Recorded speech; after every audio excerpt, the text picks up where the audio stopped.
Okay so hello and once again आप सभी का बहुत बहुत स्वागत है।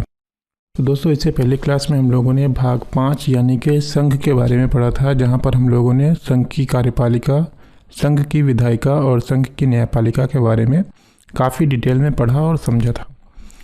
तो इसी वीडियो को कंटिन्यू करते हुए आज हम लोग भाग 6 पढ़ेंगे, जहाँ पर हम लोग राज्य के बारे में बात करेंगे। तो चलिए आज की क्लास शुरू करते हैं।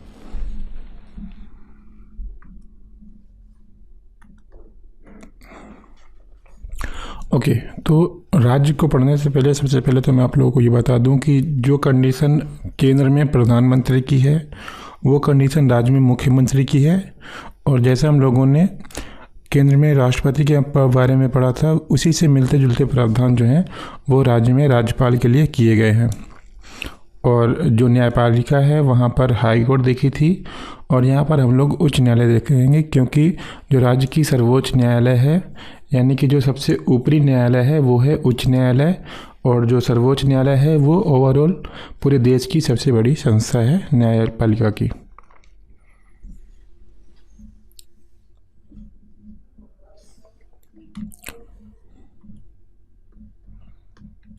ओके, तो सबसे पहले आज हम लोग राज्य की कार्यपालिका पढ़ेंगे, और इसके अंदर हम लोग राज्यपाल, मुख्यमंत्री, राज्य की मंत्रिपरिषद और राज्य का महाधिवक्ता, इनके बारे में बात करेंगे। देन इसके बाद राज्य की विधायिका, जहाँ पर हम लोग राज्यपाल, विधान परिषद और विधानसभा, इन सारी चीज़ों को देखेंगे। और लास्ट में हम लोग राज्य की न्यायपालिका यानी कि उच्च न्यायालय के बारे में पढ़ेंगे।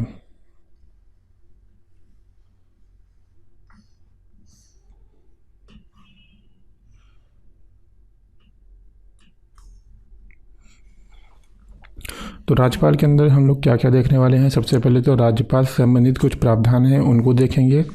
फिर हम लोग देखेंगे कि राज्यपाल की नियुक्ति कैसे होती है, और इसके बाद उसका कार्यकाल यानी कि वो कितने दिनों के लिए, कितने वर्षों के लिए अपने कार्यकाल पर यानी कि अपने पद पर बना रहता है।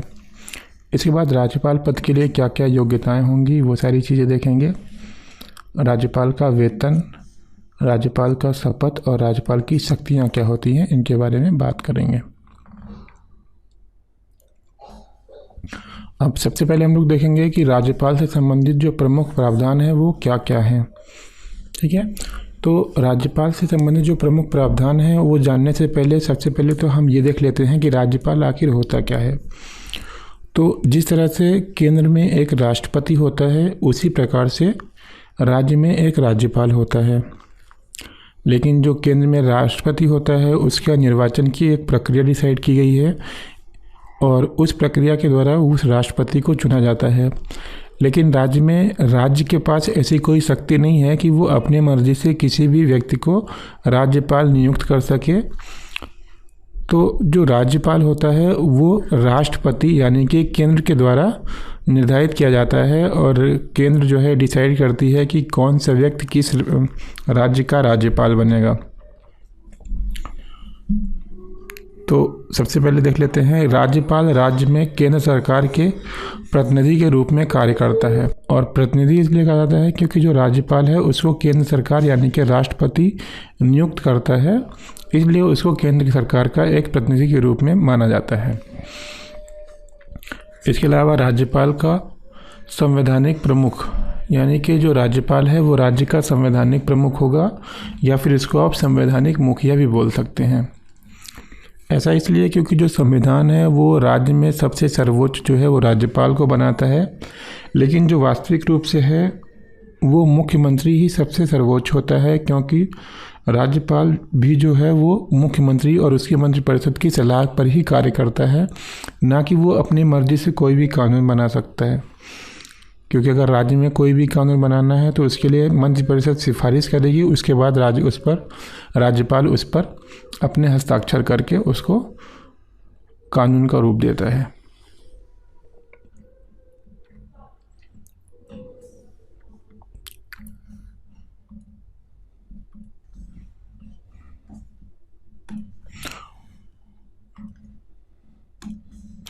इसके बाद है अनुच्छेद 153।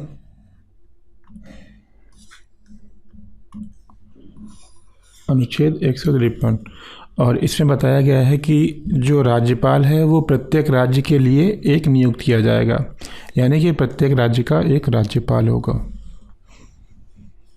और इसी में हमें ये भी बताया गया है कि जो राज्यपाल है वो एक ही व्यक्ति, मतलब कि एक ही व्यक्ति जो है वो एक से अधिक राज्यों के लिए राज्यपाल नियुक्त किया जा सकता है। यानी कि अगर यूपी में कोई व्यक्ति राज्यपाल है तो उस राज्यपाल को बिहार का भी राज्यपाल नियुक्त किया जा सकता है, क्योंकि एक से अधिक राज्यों के लिए सिर्फ एक ही राज्यपाल नियुक्त किया जा सकता है। देन इसके बाद अनुच्छेद 154, और अनुच्छेद 154 हमें ये बताता है कि जो राज्य की कार्यपालिका है वो शक्ति जो है वो राज्यपाल में निहित होती है। यानी कि कार्यपालिका अगर कोई भी कार्य करती है तो उसमें ऐसा माना जाएगा कि उसमें जो राज्यपाल है वो सर्वोच्च है। देन इसके बाद अनुच्छेद 166 एक, और इसमें बताया गया है किसी भी राज्य का प्रशासन उस राज्य के राज्यपाल के नाम से ही चलाया जाता है। ठीक उसी प्रकार से जिस प्रकार से केंद्र में कोई भी अगर कार्य होता है या दस्तावेजी कार्यवाही होती है इंटरनेशनल लेवल पे या नेशनल लेवल पे, तो वहाँ पर जो होता है राष्ट्रपति के हस्ताक्षर के बिना उस कार्य को संपन्न नहीं किया जा सकता, और इसीलिए राष्ट्रपति जो है उसके नाम से सारे ही केंद्र के कार्य किए जाते हैं। और उसी तरह से राज्यपाल जो है वो राज्य में उन सारे राज्य कामों को करता है। तो ऐसा कहा जाता है कि जो राज्य का प्रशासन है वो राज्यपाल के नाम से चलाया जाता है।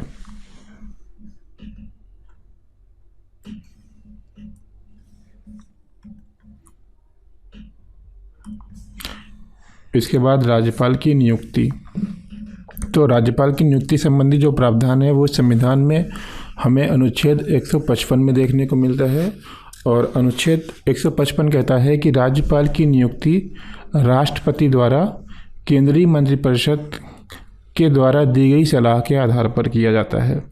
यानी कि जो केंद्र में मंत्रिपरिषद है और जो उसका मुखिया है यानी कि जो प्रधानमंत्री है, तो जो मंत्रिपरिषद और प्रधानमंत्री डिसाइड करेंगे जिस व्यक्ति को राज्यपाल चुनने के लिए, तो फिर राष्ट्रपति जो है एक आज्ञा पत्र जारी करता है और उसमें वो राष्ट्रपति की मुहर लगाता है।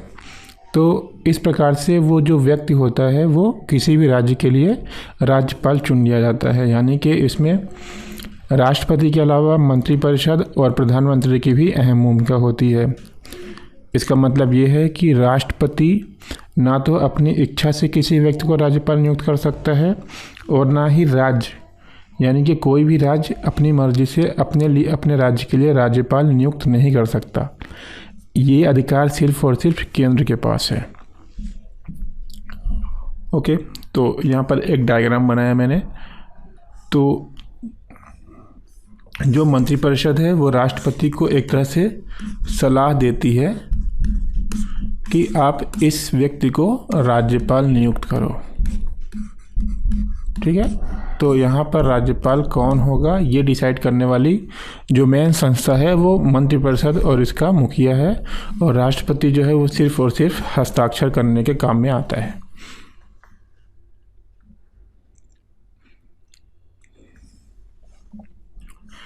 इसके बाद राज्यपाल का कार्यकाल। तो जो राज्यपाल का कार्यकाल है, तो संविधान में कहीं भी राज्यपाल का जो कार्यकाल है उसको निश्चित तौर पर डिफाइन नहीं किया गया है कि कोई राज्यपाल जो है वो 5 वर्ष, 6 वर्ष, 4 वर्ष तक अपने पद पर बना ही रहेगा।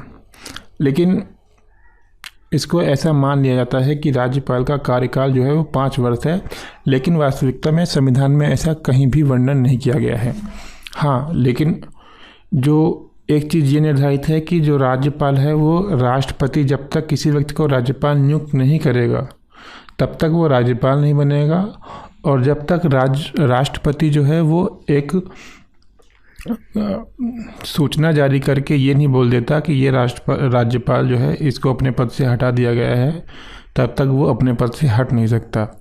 यानी कि राज्यपाल को नियुक्त और उसको पद से मुक्त करने का अधिकार जो है वो राष्ट्रपति को है, और इन दोनों के बीच में जो उसका कार्यकाल होगा वो उसका कार्यकाल माना जाएगा। ठीक है, तो इसमें देख लेते हैं क्या क्या प्रावधान है इसके संबंध में। तो अनुच्छेद 156 ओके, तो अनुच्छेद 156 में बताया गया है कि राज्यपाल का कार्यकाल क्या होगा।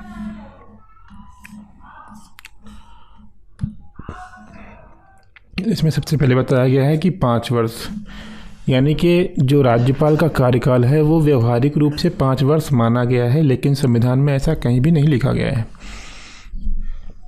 इसके अलावा दूसरा जो है, राज्यपाल राष्ट्रपति के प्रसाद पर्यंत अपने पद पर बना रहता है।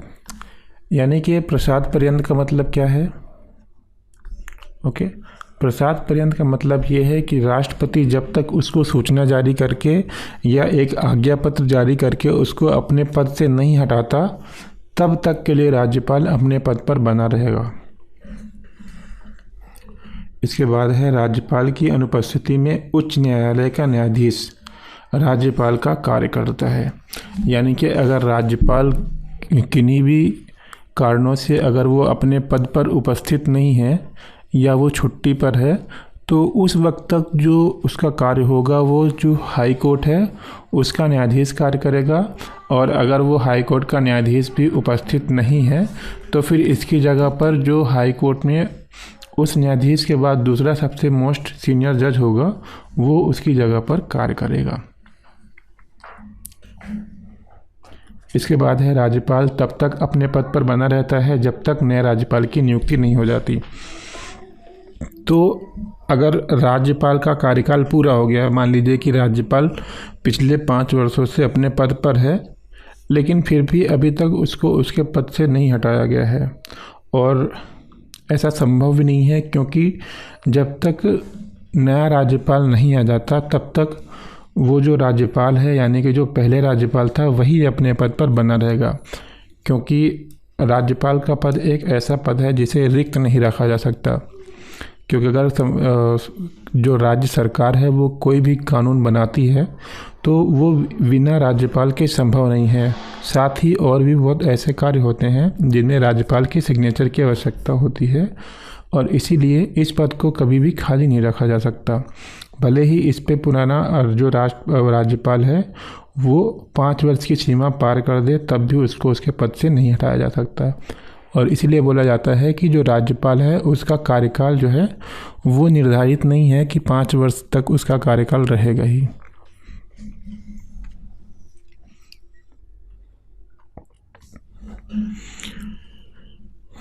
इसके बाद है राज्यपाल की योग्यताएं।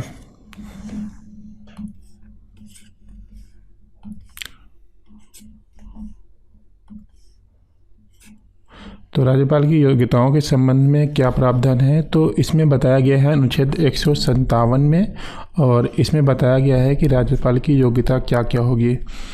तो इसमें जो सबसे पहली योग्यता है वो तो यही है कि वो भारत का नागरिक होना चाहिए। यानी कि अगर कोई व्यक्ति जिसे राज्यपाल के लिए नियुक्त किया जाना है वो सबसे पहले तो भारत का एक नागरिक होना चाहिए। इसके बाद दूसरी शर्त यह है कि वो न्यूनतम 35 वर्ष की आयु पूर्ण कर चुका हो। यानी कि 35 वर्ष से अगर कम आयु है तो वो राज्यपाल पद के लिए योग्य नहीं माना जाएगा।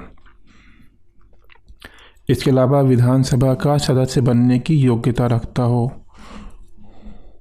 यानी कि अगर कोई व्यक्ति विधानसभा का सदस्य बनने की योग्यता रखता है और वो 35 वर्ष की आयु पूर्ण कर चुका है, साथ ही वो भारत का नागरिक है, तो वो राज्यपाल पद के लिए योग्य माना जाएगा।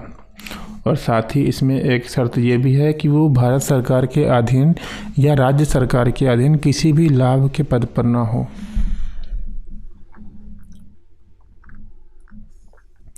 इसके बाद बताया गया है राज्यपाल का वेतन क्या होगा।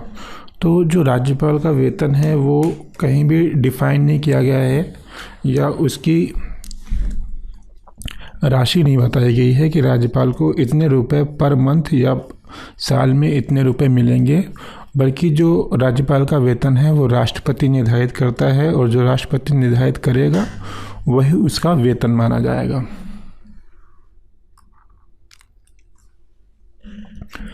इसके बाद है राज्यपाल का शपथ। तो राज्यपाल के शपथ के बारे में जो संविधान में प्रावधान है वो अनुच्छेद 159 में देखने को मिलता है और इसमें बताया गया है कि जो राज्यपाल का शपथ है वो उच्च न्यायालय के न्यायाधीश के द्वारा दिलाया जाता है। और यहाँ पर यह भी बताया गया है कि अगर उच्च न्यायालय के न्यायाधीश उपस्थित नहीं है तो उसकी जगह पर उच्च न्यायालय का दूसरा सबसे सीनियर जो न्यायाधीश है वो राज्यपाल को शपथ दिलाएगा। ओके, इसके बाद है राज्यपाल की शक्तियाँ। तो जो राज्यपाल की शक्तियाँ हैं उसमें मुख्य रूप से 4 शक्तियाँ उसको दी गई हैं। सबसे पहली तो कार्यकारी शक्ति, सबसे पहली कार्यकारी शक्ति, इसके बाद दूसरी है विधायी शक्ति, तीसरी वित्तीय शक्ति, चौथी न्यायिक शक्ति और 5वीं क्षमादान की शक्ति। ठीक है, तो ये 5 शक्तियां हैं जो संविधान में राज्यपाल को दी हैं। तो अब इन सारी शक्तियों को एक एक करके पढ़ लेते हैं।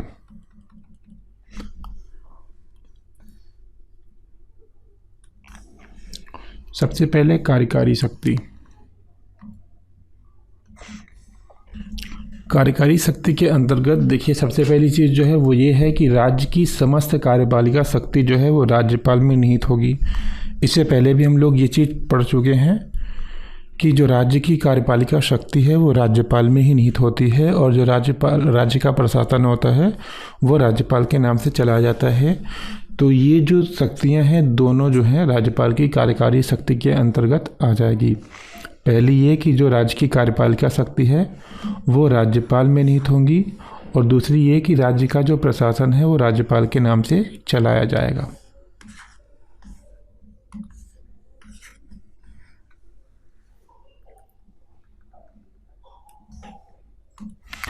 इसके बाद इसमें तीसरी शक्ति ये हो जाएगी कि राज्य में जो समस्त प्रमुख पद हैं तो उनकी जो नियुक्ति है वो राज्यपाल करेगा। ठीक है, तो राज्य में समस्त प्रमुख पदों की नियुक्ति लिख लीजिए यहाँ पर, पदों की नियुक्ति राज्यपाल करता है। और ये पद कौन कौन से होंगे, इसमें जो प्रमुख पद हैं वो ये हैं, जैसे मुख्यमंत्री हो गया तो मुख्यमंत्री की जो नियुक्ति है वो राज्यपाल करता है। इसके अलावा मंत्रिपरिषद, और मंत्रिपरिषद की जो नियुक्ति है उसमें भी राज्यपाल का रोल होता है, लेकिन उसके बारे में जो मुख्यमंत्री परामर्श करेगा उसको वो मंत्रिपरिषद बनाता है। लेकिन ओवरऑल जो अगर देखा जाए तो राज्यपाल की ही महत्वपूर्ण भूमिका होती है। इसके बाद हाई कोर्ट और डिस्ट्रिक्ट कोर्ट यानी कि उच्च न्यायालय और जिला न्यायालय का जो न्यायाधीश होता है उनकी नियुक्ति जो है राज्यपाल करता है। राज्य का महाधिवक्ता, इसकी नियुक्ति भी राज्यपाल करता है। SPSC यानी कि स्टेट पब्लिक सर्विस कमीशन यानी कि राज्य लोक सेवा आयोग का जो अध्यक्ष होता है उसकी नियुक्ति भी जो है वो राज्यपाल करता है। इसके बाद राज्य का निर्वाचन आयोग, इसका जो अध्यक्ष होगा उसकी नियुक्ति भी जो है वो राज्यपाल करेगा। इसके बाद चौथे में ये बताया गया है कि जो राज्यपाल है वो मुख्यमंत्री से प्रशासनिक मामलों से संबंधित जानकारी प्राप्त कर सकता है। यानी कि राज्य में कौन कौन से प्रशासनिक कार्य हो रहे हैं और उनका जो ब्यौरा है वो राज्यपाल चाहे तो किसी भी वक्त मुख्यमंत्री से उसके बारे में जानकारी मांग सकता है।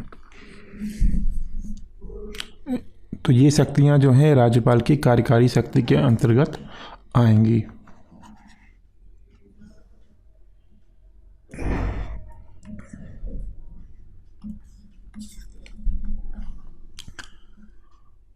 इसके बाद दूसरा है विधायी शक्ति, और विधायी शक्ति के अंतर्गत जो सबसे पहली चीज़ है वो ये है कि राज्यपाल राज्य के विधानमंडल का अभिन्न अंग होता है। ओके, तो हम लोगों ने पहले ही पढ़ा है शुरू में ही कि जो राज्य की विधायिका जो होती है वो राज्यपाल, राज्य विधानसभा और राज्य विधान परिषद यानी कि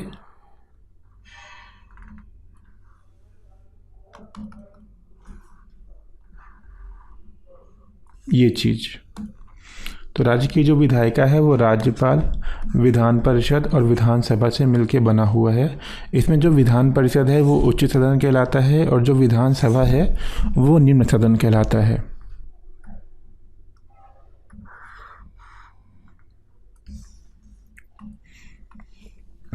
ओके, और इसीलिए कहा जाता है कि जो राज्यपाल है वो राज्य के विधानमंडल का अभिन्न अंग होता है, और ऐसा बताया गया है अनुच्छेद 168 में।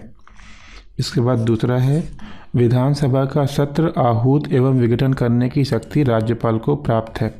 यानी कि विधानसभा में जब भी कोई सत्र लाया जाएगा तो उसको शुरुआत करने का जो अधिकार है वो राज्यपाल करेगा, और जो उसको विघटित यानी कि ख़त्म करने की जो शक्ति है, यानी कि एक तरह से जो सत्र की शुरुआत है उसकी घोषणा भी राज्यपाल करेगा, और जो सत्र की समाप्ति है तो उस सत्र की समाप्ति की घोषणा जो है वो भी राज्यपाल ही करता है। तो ये एक तरह से उसकी विधायी शक्ति है, और ऐसा बताया गया है अनुच्छेद 174 में। इसके बाद तीसरी शक्ति इसके अंतर्गत आ जाएगी विधानसभा में अभिभाषण। तो अनुच्छेद 175 में बताया गया है कि जो राज्यपाल है उसका विधानसभा में एक अभिभाषण रखा जाएगा, ये भी उसकी विधायी शक्ति के अंतर्गत आता है। इसके बाद है नंबर चौथा, और इसमें बताया गया है कि राज्य के किसी भी विधेयक को राष्ट्रपति को सौंप सकता है। यानी कि जो राज्यपाल है वो राज्य में अगर कोई भी कानून बनाया जाता है, और आपको पता है कि कानून बनने की प्रक्रिया क्या होती है, सबसे पहले उसको सदन में लाया जाता है, वहाँ पे पास किया जाता है, फिर दूसरे सदन में भेजा जाता है, वहाँ पे पास होने के बाद फिर उसको राज्यपाल के पास भेजा जाता है। यानी कि जैसे केंद्र में मंत्रिपरिषद पास करने के बाद राष्ट्रपति के पास भेजती थी, वैसे ही प्रक्रिया जो है राज्य में राज्यपाल के लिए की गई है। यानी कि कोई भी कानून तब बनेगा जब राज्य में राज्यपाल उसको अपनी सहमति देगा।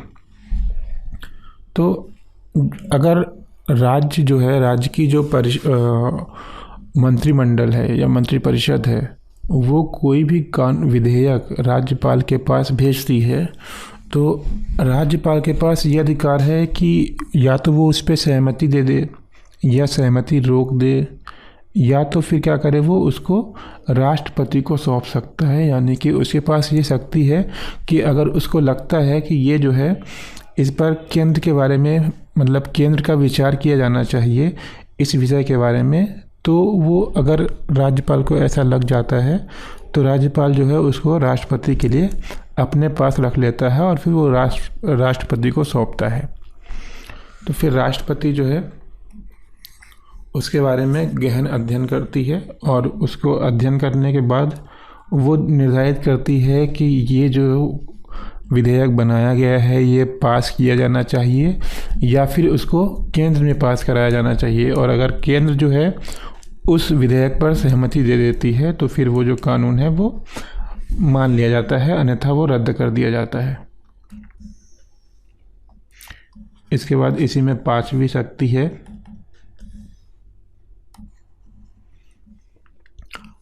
राज्यों में राष्ट्रपति। राज्यों में राष्ट्रपति शासन की सिफारिश राष्ट्रपति को कर सकता है। यानी कि जो अनुच्छेद 356 में राष्ट्रपति को शक्ति दी गई है राज्यों में राष्ट्रपति शासन लागू करने की, तो उसके बारे में जो सिफारिश करने का अधिकार है वो राज्यपाल के पास है। क्योंकि अगर राज्यपाल को ऐसा लगता है कि किसी भी राज्य का, यानी कि जिस राज्य का वो राज्यपाल है, उस राज्य में जो संवैधानिक तंत्र हैं, यानी कि जो राजनीतिक व्यवस्था, जो प्रशासनिक व्यवस्था है, वो संविधान के आदर्शों के अनुसार, यानी कि संविधान के नियमों के अनुसार नहीं चलाई जा सकती है, तो फिर राज्यपाल राष्ट्रपति को सिफारिश कर सकता है कि इस राज्य में राष्ट्रपति शासन की घोषणा की जाए।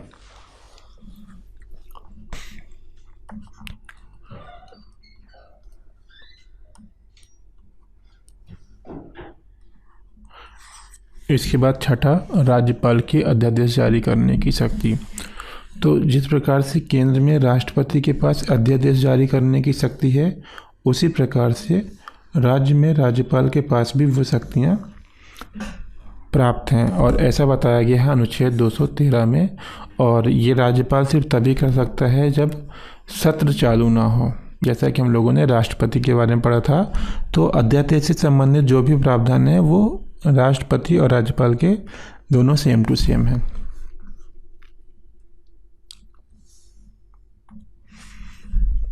इसके बाद 7वां, राज्य विधानसभा में एक आंग्ल भारतीय को नियुक्त कर सकता है, और ये भी जो है उसकी विधायी शक्ति के अंतर्गत आती है।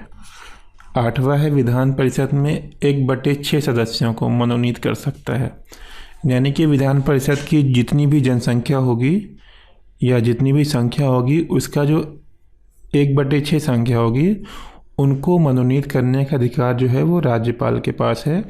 और ये मनोनीत करने के कौन कौन से आधार होंगे? एक तो उसका जो है वो साहित्यिक बैकग्राउंड होना चाहिए, ठीक है।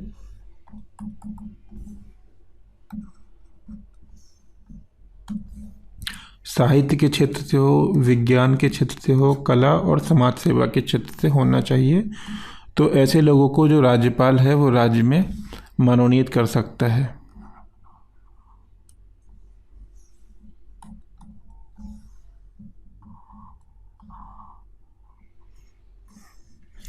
इसके बाद तीसरी शक्ति जो है वो है वित्तीय शक्ति। और वित्तीय शक्ति के अंतर्गत जो पहली शक्ति है वो ये है कि जो राज्यपाल है वो राज्य का वार्षिक वित्तीय विवरण यानी कि बजट पेश कराता है। तो जो बजट पेश कराने की शक्ति है वो भी राज्यपाल के पास है।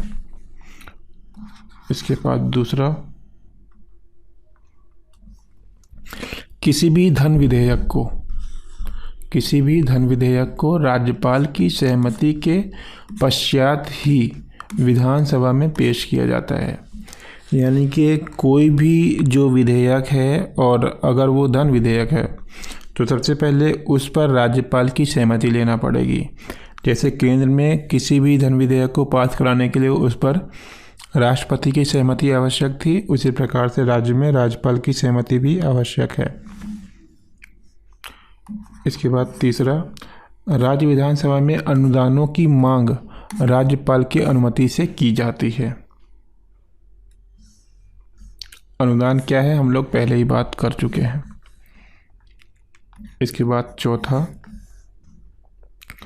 और चौथी शक्ति इसमें यह है कि नगर पालिका यानी कि जो नगर पालिकाएँ हैं और जो पंचायत हैं, तो इनके जो वित्तीय हित होते हैं यानी कि जो इनकी वित्तीय आवश्यकता होती है,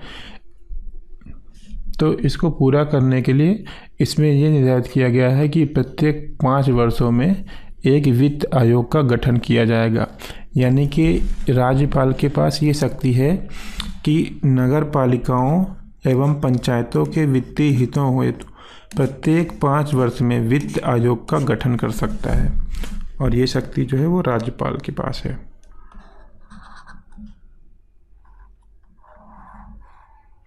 इसके बाद चौथी शक्ति है न्यायिक शक्ति। अब न्यायिक शक्ति के अंतर्गत क्या क्या है? सबसे पहली चीज़ तो ये है कि संबंधित राज्य के उच्च न्यायालय के, यानी कि जिस भी राज्य का वो व्यक्ति राज्यपाल है, तो उस राज्य के हाई कोर्ट, हाई कोर्ट यानी कि उच्च न्यायालय के न्यायाधीशों की नियुक्ति में राष्ट्रपति को राज्यपाल द्वारा परामर्श दिया जाता है। यानी कि जो हाई कोर्ट का न्यायाधीश है यानी कि जो मुख्य न्यायाधीश है, उसकी जब नियुक्ति होगी तो राष्ट्रपति उसकी नियुक्ति में राज्यपाल से उसका सलाह या उसके विचार जानेगा। इसके बाद दूसरा है इसी में जिला न्यायालय के मुख्य न्यायाधीश की नियुक्ति, पदोन्नति एवं स्थानांतरण राज्यपाल के परामर्श पर ही किया जाता है। इसका मतलब क्या हुआ कि कोई भी जिला न्यायालय है तो वहाँ पर जब भी किसी भी न्यायाधीश की नियुक्ति होगी या फिर उसका प्रमोशन यानी कि प्रोन्नति होगी या फिर उसको स्थानांतरित यानी कि ट्रांसफ़र करना हो, तो इसके बारे में जो है राज्यपाल का परामर्श लेना आवश्यक है। तो ये एक तरह से क्या हो जाएगी, राज्यपाल की न्यायिक शक्ति। इसके बाद इसी में तीसरा नंबर है राज्य न्यायिक आयोग में नियुक्तियां राज्यपाल करता है। तो राज्य में जितनी भी न्यायिक संस्थाएं हैं और वहाँ पर जो भी वैकेंसी या जो भी नियुक्ति होती है तो वो राज्यपाल के परामर्श पर ही होती हैं या उसी के कहने पर की जाती हैं। इसके बाद है 5वां क्षमादान की शक्ति। और क्षमादान की शक्ति के बारे में क्या प्रावधान है, यहाँ पर लिखा हुआ है, जिन विषय पर राज्य की कार्यपालिका शक्ति का विस्तार है उन विषयों पर क्षमादान की शक्तियाँ राज्यपाल को प्राप्त हैं। अपवाद है इसका मृत्युदंड, यानी कि मृत्युदंड की जो क्षमादान की शक्ति है तो वो जो है राज्यपाल के पास नहीं है। ये सिर्फ और सिर्फ राष्ट्रपति के पास है कि वो किसी भी व्यक्ति को अगर मृत्यु की सज़ा दी गई है तो उसको रोक सकता है, लेकिन राज्यपाल ऐसा नहीं कर सकता। और जो भी क्षमादान की शक्तियां हैं राज्यपाल की वो सेम टू सेम राष्ट्रपति की तरह ही है, लेकिन इसमें एक अपवाद ये है कि मृत्युदंड की क्षमा जो है वो राज्यपाल के पास नहीं है।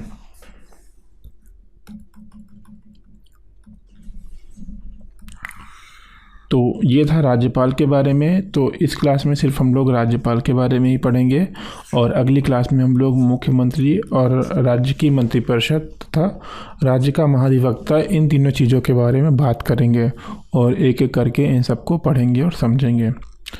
तो इस वीडियो में बस इतना ही। तब तक के लिए गुड बाय, मिलते हैं अपनी अगली क्लास में। तब तक के लिए बाय बाय।